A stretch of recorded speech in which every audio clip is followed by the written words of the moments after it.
In this video, I'll show you how to insert Roman numerals and English numbers in Microsoft Word document. If this video helps you, please consider subscribing my YouTube channel and liking the video. So I have this document and here I'm going to do that. So first of all, we just need to go to the bottom of the page and hit double click on the bottom of the page, or you can just hit right click on the bottom of page to get the option edit footer.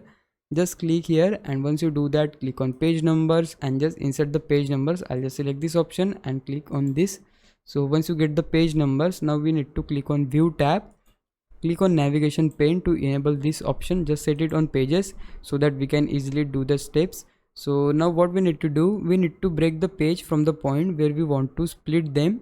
So I want to split the page numbers from this point, like page number 5 you can say. From here I'll just insert the pages from English numbers.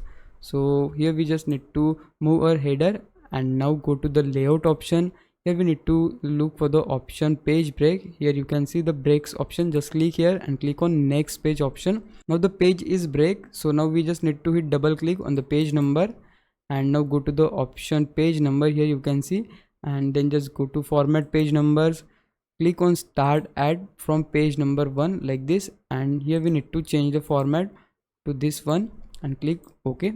Now you can see the above page numbers are changed to Roman numerals, and here this space we are going to remove. So for that you can just click on the page and just remove that. In case if the page is blank, you can just remove that as well. So in this case we are going to start these page numbers from 1 because they are starting from 6. So to do that, we just need to double click on the page number, then go to page number option, click on format page numbers, and similarly we need to set this on start at page number 1, and this is going to be in the number format, and just click on OK. Once you do that, click on close header and footer. So you can see now the page number 1 is right here. It is in the Roman numerals till the 5th page, and from here the page number is converted to English numbers. So yeah guys, that's how you can do this. Now if you think I was a big help, can you please subscribe me? If you do, I would really appreciate it. But for now, thanks for watching. Bye bye.